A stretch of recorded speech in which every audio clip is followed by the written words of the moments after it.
I still don't like saying his name out loud. On paper, they called him the courtesy killer. The news loved that. It sounded clever. It sounded like a brand. For me, he's just the man who taught me, very carefully, how easy it is to disappear in a place where everyone smiles and holds the door for you. I grew up in one of those perfect suburbs you see in bank commercials. White fences, fresh lawns, identical houses, identical smiles. Our town bragged that we had almost no crime. The police did community days where we, as kids, could sit in their cars and push the siren buttons. They gave us stickers that said, "Call 911 if you need help." I was the kind of kid who believed in those stickers. When I was 21, I got a job at a delivery call center. Night shift, cheap coffee, student loans, and quiet streets, with the occasional headlights sliding past the windows. Life was boring but safe. I didn't know that at that same hour, while I complained about my salary and ordered pizza, someone was very carefully picking people in our town and erasing them from life. The first one who went missing was in spring. Her name was Lisa. She lived 3 houses down from us. Walked her golden retriever every morning. Last time she was seen, she was coming back from an early run at sunrise. A neighbor's doorbell camera showed it. Lisa waves at someone off screen, smiles, takes one step back, and that's it. The footage ends with a click. No struggle, no scream, no strange car. She just stopped existing between 2 frames. They called it a kidnapping. The white van, the usual boogeyman. The cops searched the woods, checked her husband, her exes. Nothing. 2 weeks later, our town drifted back to its lawns and barbecues. Only Lisa's dog still sat on the porch sometimes, staring at the road like he was waiting for her to come out of a car that would never pull in. By then, I'd been on nights for about 6 months. Our call center was in an old office building above a supermarket. At night, it was empty, just our floor, glowing like an aquarium. That night, there were 2 of us, me and Sam, the guy at the next desk who constantly listened to true crime podcasts and liked to say, "With this face, I should be a serial killer, not an operator." At 2 in the morning, he went for a smoke break, and the elevator didn't bring him back. After 15 minutes, I noticed he was gone. After 30, I called his phone, no answer. No one in the bathroom, no one in the hallway, no one on the stairs. The security guard downstairs said he hadn't seen anyone leave. Sam's car sat in the parking lot, abandoned like a toy. I called 911. They came, walked the building, went through the footage. It was the same as with Lisa. There was Sam right there, laughing at a meme on his computer.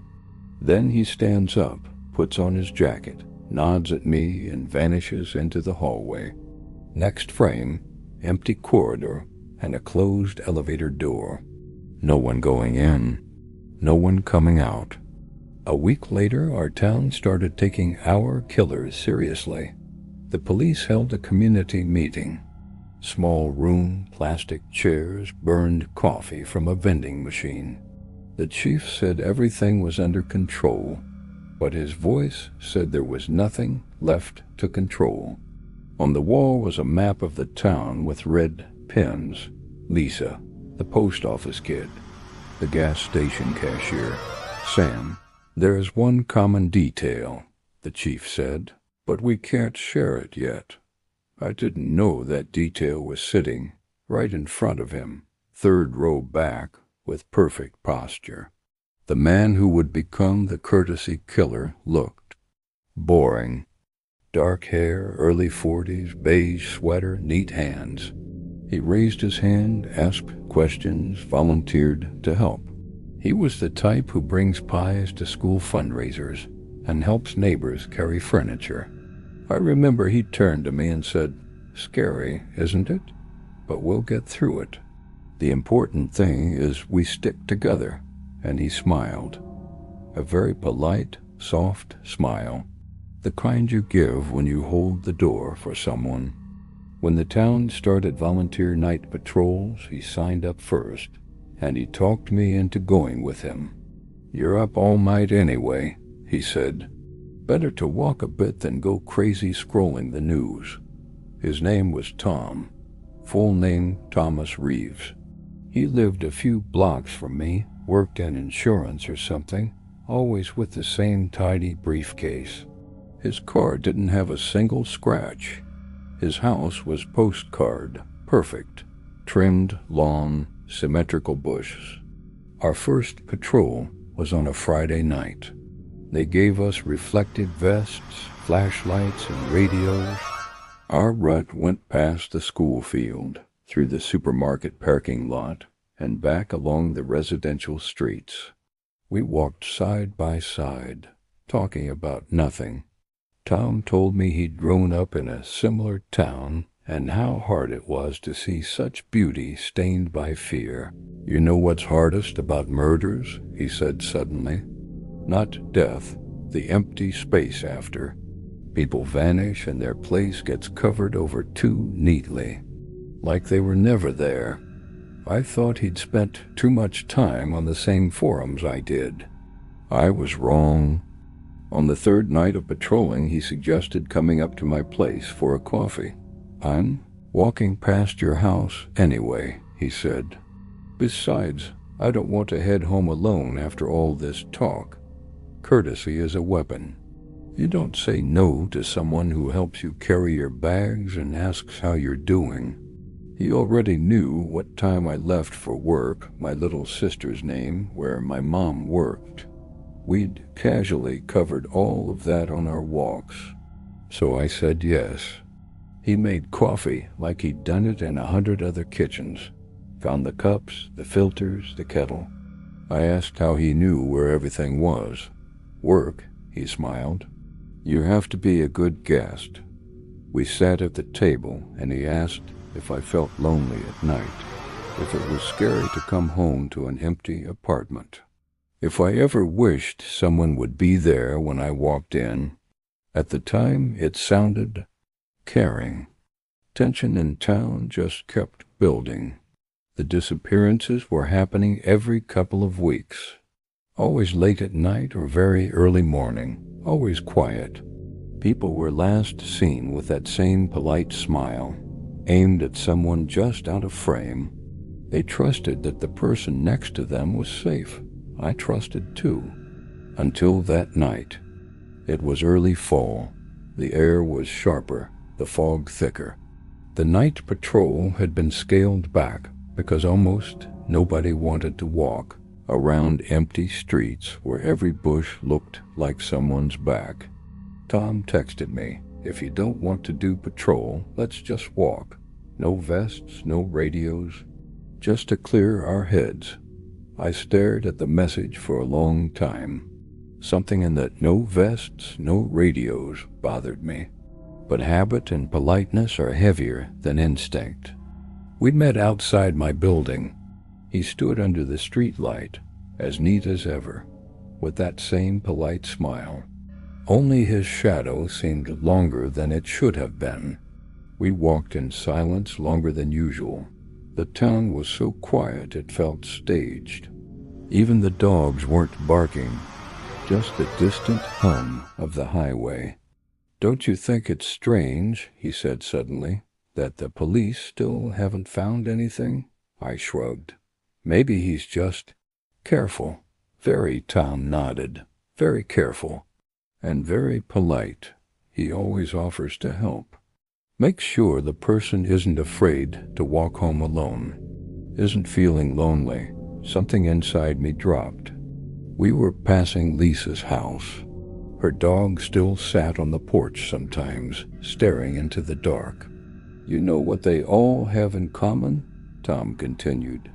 "It's not where they were or when. It's how they lived. They all said they didn't like asking for help, didn't want to bother anyone. They'd rather carry everything themselves, close the door themselves, walk alone at night. Until someone offers, "Let me walk you." He stopped and turned to look at me. "You're like that too, aren't you? You don't like asking." My chest went cold. The street was empty. Far away, the highway droned, trees whispered. The street light's circle framed us like we were on a stage. "Tom, what are you talking about?"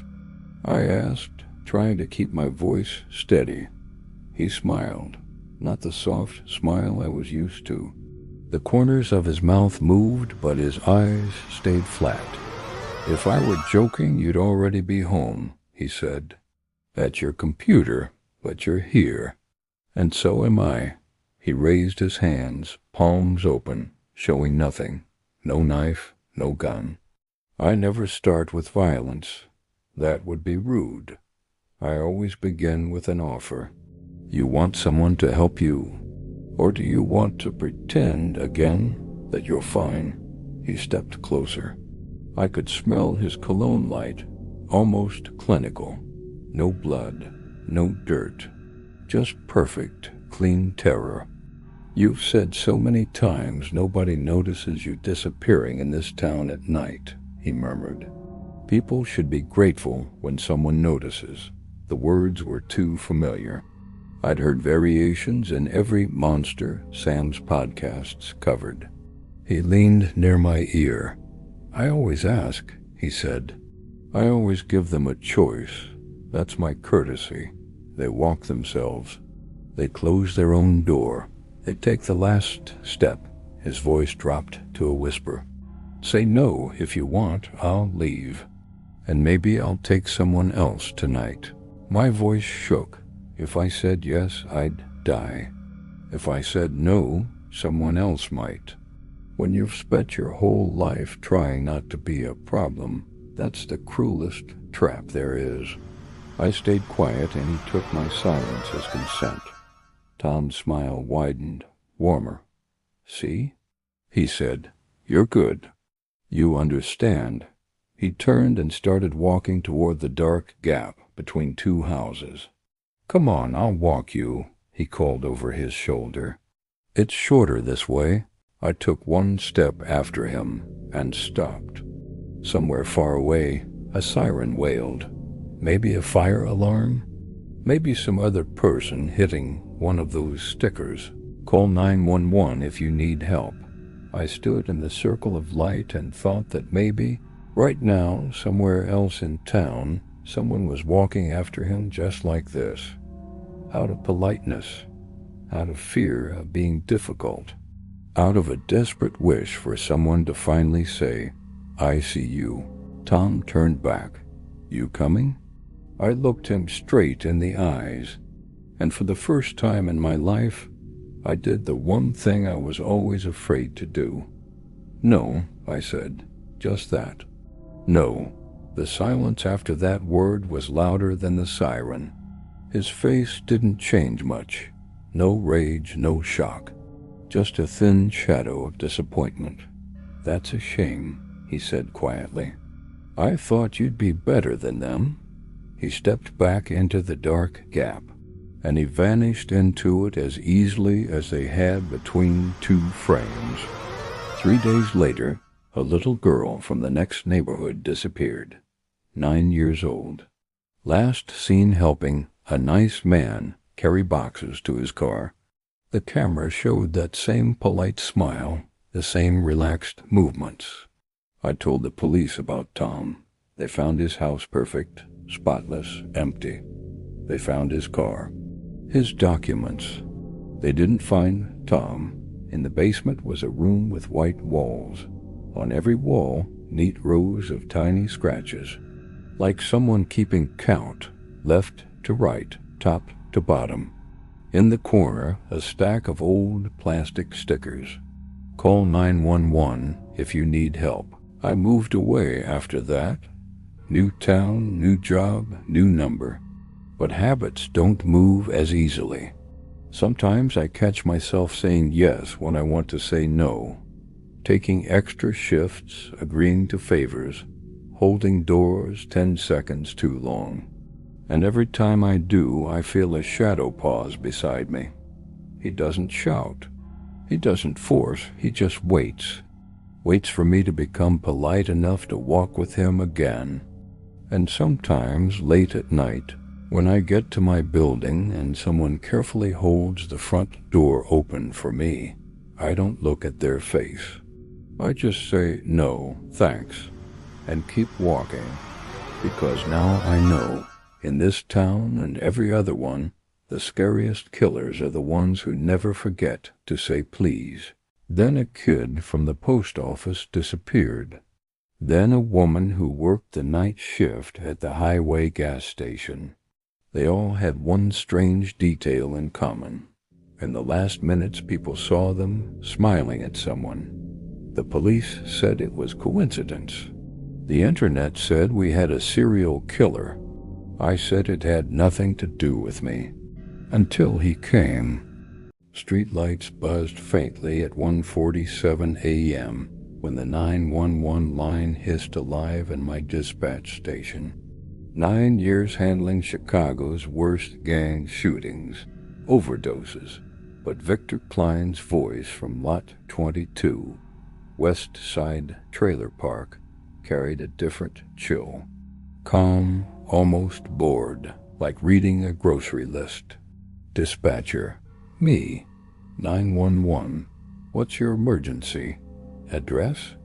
Victor, casual exhale, man pacing outside my trailer. Been there 20 minutes. Tall guy, dark coat, just watching through the window. Me. Sir, stay inside. Describe him weapons? Patrol dispatched, 8 minutes out. Victor. No weapons. Clean shaven, maybe 40s, smiling politely, like he's waiting for me to invite him in. I flagged priority. Trailer park notorious for domestics, but this felt off. Victor updated calmly. He's knocking now. Soft taps. Holding flowers, roses, red. Called my name through glass. Victor, it's cold out here. Faint raps echoed precisely 3 measured beats. Neighbors' lights off. He knows I live alone. Me. Victor, barricade, don't answer. Units turning onto your street. Victor, doors locked. He's leaving a note under mat. Peeking says, saw your light on. Thought you might like company. Paper crinkle. Postscript. Emily says hi. Emily's my ex-wife, dead 2 years. Screens glitched as fog rolled in.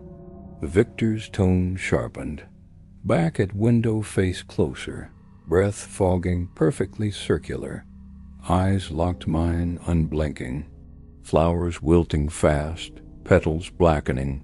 Knocks resumed, insistent rat-a-tat perfect. Whispering recipes now. My mother's apple pie. How does he know? Victor, too late. Knob turning locked but rotating anyway. Arm through male slot sleeve starched white, cufflinks glinting. Hand gloved pristine, beckoning fingers cruel like invitation. Smells like fresh laundry and copper. My radio crackled static. Patrol delayed by jackknifed semi. Victor barricaded with sofa. Glove filling room, elongating, splitting fingers. Face through glass, skin, porcelain smooth. Smile, surgical. I help lonely ones, Victor, like Emily needed. Emily's grave photo materializing on coffee table. Wet snaps layered mic fabric parting clean. Pulling sofa. Strength wrong lifting one-handed. Shoes shined to mirror flesh reflection. Me. Victor, cabinets, anything, sirens close. Victor. He's inside doorframe untouched. Suit immaculate, tie perfect Windsor. Handshake offered. Pleasure to meet you. Grip iron vice, cold, clinical. Eyes cataloging height, scars, fears. choking gasp. Injection site itching, sedative burning veins. Line warped to muffled thumps. Furniture precise disassembly. Victor's protests fading polite. Layered compliments. Good posture. Clean home. Perfect candidate. Vacuum silence at 1:55. Patrol stormed 1:59. Dispatch sterile. Trailer vacuum sealed inside. No struggle marks. Kitchen table reset for 2 cold, untouched coffee. Single rose wilted black. Walls papered fresh victim photos smiling last moments. Basement ladder pristine, descending to dirt floor with surgical drain. No body. Carpet fibers vacuumed surgical clean. Note penned fridge. Victor rests polite eternal. Ex-wife's grave disturbed same night. Landlord confessed dawn. Courtesy man legend. Visits isolates yearly. Offers companionship. Harvests the overly polite. Suit never wrinkles. Always Wednesday 1:47. Victor's phone auto-forwarded texts weeks later. Thank you for company. Emily sends flowers. Attached, selfie in pristine suit, smiling vacant beside dark-coated figure holding roses. I screen doors now. Knock at 1:47. Never answer. Some politeness kills cleaner than knives. Check your welcome mat twice.